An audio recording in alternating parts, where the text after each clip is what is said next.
Hello बच्चों, class 8 प्रश्नावली 7.3 और मैथ पढ़ा रहा हूँ, जिसमें पहला टॉपिक क्या लिखा है वो समझो। क्या कह रहा है कि 5% वार्षिक दर पर बढ़ते हुए वर्ष 2003 के अंत में एक स्थान की जनसंख्या 54,000 हो। मतलब कि 2003 के अंत में 54,000 थी और निम्न को ज्ञात कीजिए। मतलब कि ये कह रहे कि वर्ष 2001 में जनसंख्या कितनी थी। ठीक, तो पहले तो मानेंगे, क्या लिखेंगे, माना वर्ष 2001 में जनसंख्या कितनी है, P है। ठीक, इसके बाद 2003 के अंत में 2003 के अंत में जनसंख्या कितनी है, 54,000। 54,000, ओके। इसके बाद इसमें कितना गैप आ रहा है, समय कितना हो जाएगा, 2 साल, क्योंकि 2001 और 3, तो समय क्या आ जाएगा, 2003 में से माइनस करेंगे 2001, क्योंकि कितना आएगा, 2 वर्ष आएगा। ठीक, 2 वर्ष आया। इसके पश्चात अब क्या करना है, अब देखो कितने प्रतिशत वार्षिक दर पर, तो दर जिसको R से दर्शाते हैं, समय को किससे, T से दर्शाते हैं। दर कितना है, दर है तुम्हारा 5%। ठीक, अब इतना समझ में आया। अब इसके लिए क्या करेंगे, फॉर्मूला लगाएंगे। कौन सा फॉर्मूला, देखो जो तुम्हारा जनसंख्या, कुल जनसंख्या है, मतलब कि 2023 के अंत की जनसंख्या किसके बराबर आएगी, 2001 की जनसंख्या में क्या करना पड़ेगा, दर और ब्याज संयुक्त फॉर्मूला शायद लगेगा।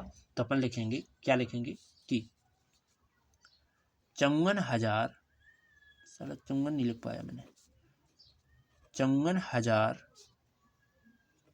बराबर क्या आ जाएगा कि तुम्हारी 2001 की जनसंख्या, ठीक, कैसे 2001 में जितनी थी बात तो रहेगी, गुणे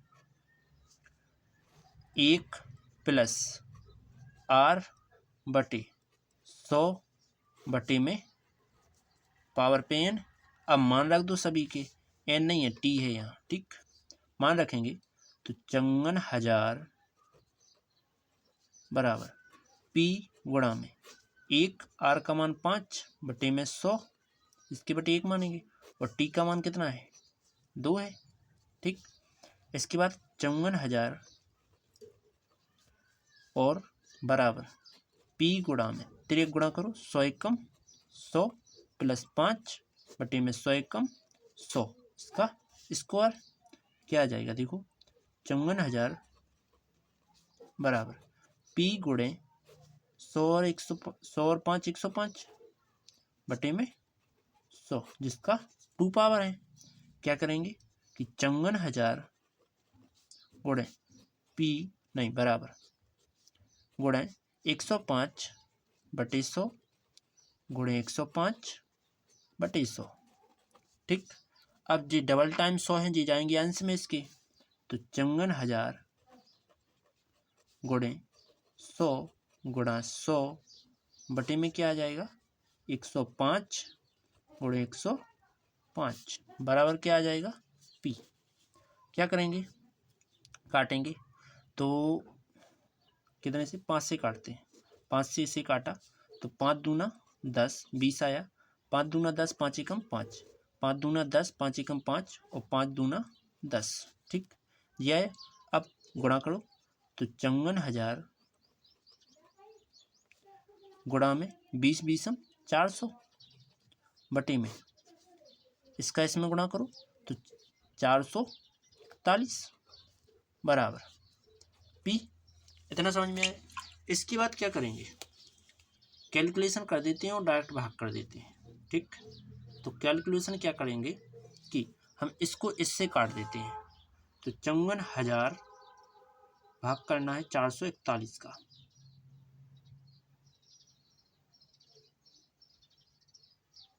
21 का वर्ग 441 ही होता है ना।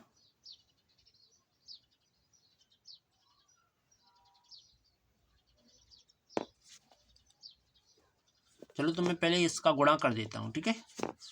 तो देखो 5 जीरो तो आना ही है, 1 2 3 4 5। ओके, 4 का गुणा करो, 4 चौके 16 की 6 आंसर लगी 1, 4 पंचे 20, 1 21, ठीक। 4 पंचे 20, 1 21 बटे में 441 बराबर में पी। अब मैं देता हूँ भाग, कैसे? मोबाइल से आपको भी दिखाऊंगा। क्या लिखा है देखो, 2 1 6 और 5 बार 0, 1 2 3 4 5। ओके, 5 बार 0 हो गए। भाग करना है 441 का, भागे 4 4 1, कितना आ रहा है? 48,979.59। कितना? 48,979.59 बराबर पी। बाकी के शब्द छोड़ देंगे, केवल 2 अंक तक ही लेंगे अपन, ठीक है। चलो तो यहाँ तक आ गए। ओके, ये अपना एक आंसर हो गया, ठीक। मतलब कि 2001 के अंत में कितनी जनसंख्या थी? 48,979.5, वो 59% जनसंख्या थी। ओके, पहला आंसर तो आ गया। अब चलते हैं इसी के दूसरे टॉपिक की ओर। तो मैंने अभी पहला किया, अब करते हैं दूसरा। तो इसी का दूसरा कहाँ है? यही नीचे लिखा है, तो इसको चले करें। क्या लिखा है कि 5% वार्षिक दर पर, मतलब दर तो वही है, 5% है, ठीक। दर जो कि आर से दर्शाई जाती है। इसके बाद बढ़ते हुए वार्षिक, मतलब बढ़ते हुए वर्ष 2003 के अंत में, 2003 के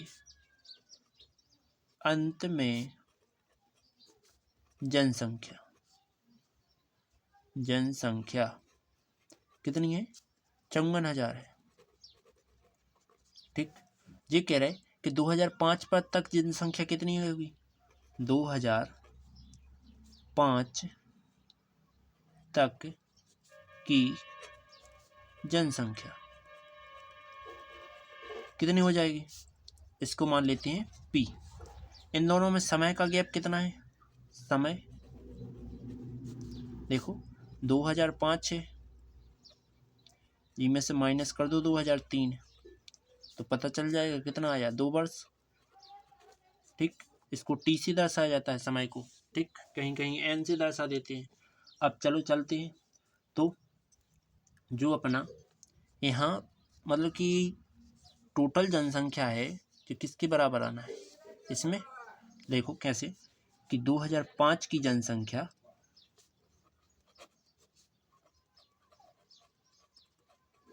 बराबर रहेगी किसके? 2003 की जनसंख्या,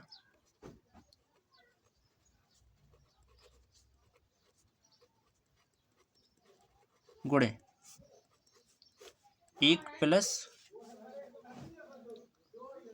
5 नहीं आर बटे 100, जिस पे टी की पावर। चलो मान रखो 2005 की जनसंख्या कितनी है? पी है। 2003 की जनसंख्या 54,000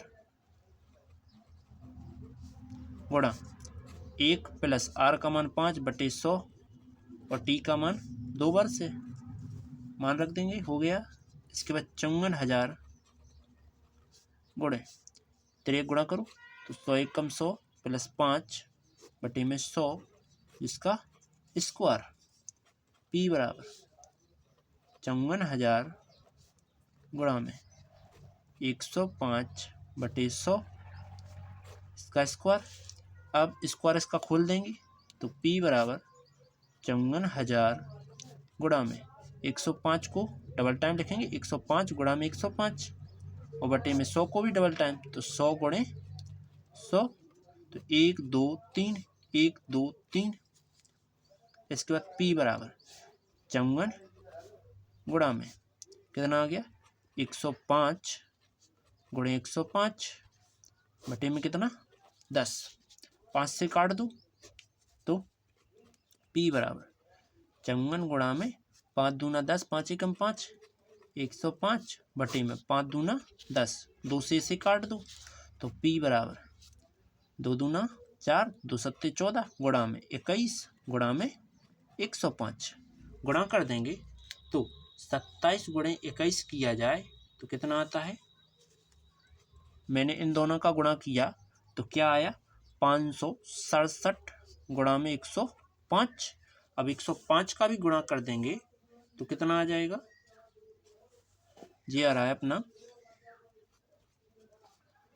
59,535 जनसंख्या रहेगी। ठीक, यही तुम्हारा आंसर। यदि वीडियो अच्छी लगी तो लाइक और सब्सक्राइब जरूर करना। चलो तीसरे टॉपिक की ओर। तीसरा नहीं, सी का दूसरा है, ये लिखा है। ठीक, तो चलो बैक्टीरियन की ओर बढ़ते हैं। बैक्टीरिया का कह रहे, ये कह रहे कि प्रयोगशाला में किसी निश्चित प्रयोग में बैक्टीरिया की संख्या 2.5% प्रति घंटे की दर से क्या हो रहा है, बढ़ रहा है। प्रति घंटा पे, हर एक घंटा पे क्या हो रहा है, बढ़त जा रहा हो।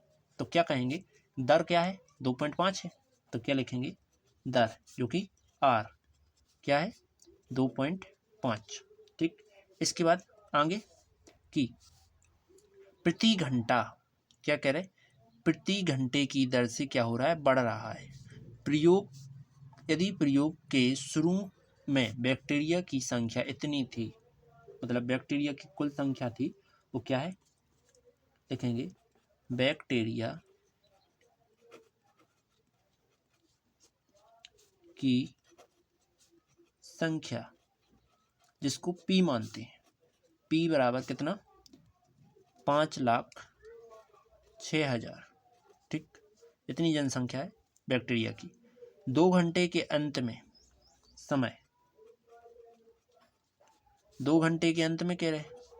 ठीक, 2 घंटे के अंत में कितनी जनसंख्या बन जाएगी, मतलब प्रति घंटा पे कितनी बढ़ रही जा, तो 2 घंटा पे कितनी बढ़ेगी जो बताना है। तो अपन क्या करेंगे कि पूरी बैक्टीरिया रहेंगे, पूरे बैक्टीरिया किसके बराबर रहेंगे, पहले लिखेंगे 2 घंटे के बाद बैक्टीरिया कितने हो जाएंगे वो पता करेंगे। देखो कैसे कि टोटल बैक्टीरिया, अब उनके बच्चा वगैरह होंगे तो बच्चा कैसे होंगे, देखो 1 प्लस लगा के R/100 कर देंगे। और जो बैक्टीरिया 2 घंटा की याद करना है तो T आउट, समय 40 तो T पावर लगा देंगे। तो 5,06,000 गुणा में 1 प्लस R का मान 2.5 है बटे में 100, जो कि T का मान कितना है 2 है, 2 घंटा का ज्ञात करना है। चलो बैक्टीरिया चलते हैं तो 5,06,000 गुणा में 3 गुणा करो तो 100 प्लस 2.5 बटे में 100, जिसका 2 पावर आ जाएगा। तो 5,06,000 गुणा में 100 और 2.5 तो 100, 2.5 बटे में क्या आ जाएगा 100, जिसका स्क्वायर।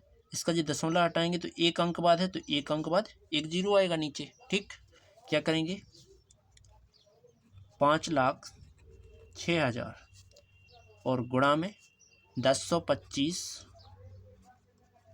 बटे 1,000, जिसका स्क्वायर है।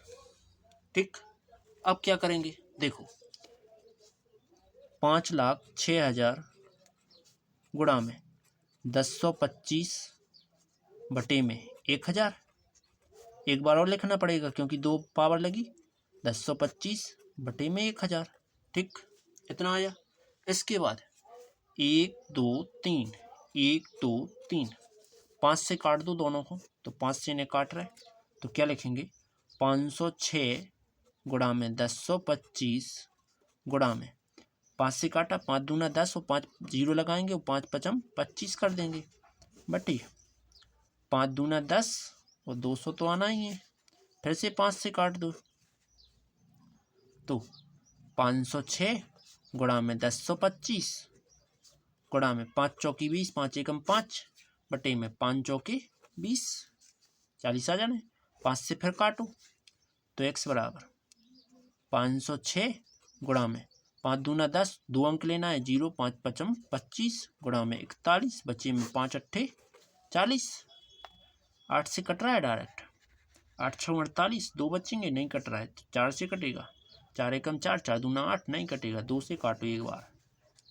चलो 2 दूना 4, 2 पंचा 10, 2 तीन 6 गुणा में 205 गुणा में 41 बटे में 2 चौका 8। अब क्या करेंगे, गुणा करेंगे तीनों का, आपस में गुणा करो। 2 5 3 गुणा 2 0 5 गुणे 41, तो क्या आया है कि 21 26 465 बटे में 4, 4 से कर दो भाग, तो भाग देवो हमें डायरेक्ट आउट, तो डायरेक्ट भाग देंगे 4 से, तो कितना आ रहा है, जो हो रहा है 53 16 16 16 16, मतलब 5,31,616.25 पूरे बैक्टीरिया हो जाएंगे। ठीक, बिलात बढ़ रहा है, 5,06,000 रहते तो 5,31,600, मतलब कि जो मानो कि 30-35,000, 30 नहीं 25,000 तो क्लियर बढ़ रहा है, 25,616 बैक्टीरिया बढ़ रहा है जी। ठीक है, चलो अगले टॉपिक की ओर चलते हैं, वीडियो अच्छी लगी होगी वैसे। चलो तो तीसरे नंबर टॉपिक की ओर। तीसरा नंबर क्या कह रहा है, अब स्कूटर खरीदे हुए चल रहे हैं। चलो, एक स्कूटर 42,000 में खरीदा, मतलब कि मूल्य क्या था, 42,000 रुपया था। ठीक, अब जब 42,000 को खरीदे हुए तो 8% दर पर, मतलब कि इन्हें पैसा पूरे नहीं दे पाए, तो क्या किया कि जो मूलधन था स्कूटर का मूल्य, जिसको P दर्शाएंगे, जो कि 42,000 है। इसके बाद दर कितना है, R फोर दर, जो कि कितना है 8% है, और कितने वर्ष बाद, 1 वर्ष बाद, तो समय जो कि T है, क्या है 1 वर्ष है। अब ये कह रहे हैं कि 1 वर्ष बाद स्कूटर का मूल्य क्या रहेगा, मतलब कि इन्हें जो 42,000 को दे पाए तो 8% की दर पे, मतलब कि पर डे पर 8% रुपया देने हैं इस 42,000 का। ठीक, 42,000 का 8% पर डे देने हैं, तो पर डे देने हैं नहीं, ये क्या बोल रहे हैं, तो 8% की दर पर इसका अवमूल्यन हो गया है। 1 वर्ष बाद स्कूटर का मूल्य क्या होगा, हाँ तो पर डे का एक दिन पे तुम्हें इन्हें 8% देने हैं इसका, तो वो 1 साल का कितना होगा। अब 1 साल का ज्ञात करने के लिए अपन क्या करेंगे, देखो देखेंगे, इस एक वर्ष बाद स्कूटर का मूल्य क्या करना है, जितना रेट था, मतलब कि जितना पैसा था वो, साथ में 1 में से माइनस करना पड़ेगा पूरा प्रतिशत, 8% का क्या आएगा 100 बटे में वर्ष, जो कि 1। ठीक, 42,000 यहाँ रख दो, तो 42,000 3 गुणा कर दो, तो 100 माइनस 8 बटे में 100, ऐसा करेंगे 100 एकम 100 और माइनस का 8, 1 अट्ठे 8, 100 एकम 100, जिस पे पावर 1 का कुछ पावर नहीं होता है, 42,000 है यहाँ, तो 42,000 गुणा में घटा दो 92 बटे में 100 बचने, 1 पावर है तो उसका कोई मतलब नहीं है, 1 0 2 0 1 2 कट गए, इसका आपस में गुणा कर दो, तो 420 को गुणा करने अपन को 92 में, तो कितने रुपया देनी है इन्हें, 38,640 रुपये इन्हें क्लियरली देना होगा। यदि ये इतना नहीं दे पाते हैं तो इनका स्कूटर छुड़ा लिया जाएगा। ठीक, चलो चलते हैं आगे की ओर। अगला टॉपिक क्या है, अब अगला टॉपिक नहीं है, शायद नहीं है टॉपिक। वीडियो अच्छी लगी तो लाइक और सब्सक्राइब करना, बेल आइकन भी प्रेस करना, आने वाली वीडियो आप यदि सब्सक्राइब कर लोगे तो आने वाली वीडियो जो रहेगी वो नोटिफिकेशन के जरिए आपको प्राप्त हो जाएगी, वो आपको कहीं भी ढूंढना नहीं पड़ेगा। ठीक, चलो चलते हैं अगली वीडियो की ओर। ध्यान से सब्सक्राइब जरूर कर लेना, आपका ही फायदा है। चलो चलते हैं अगली वीडियो की।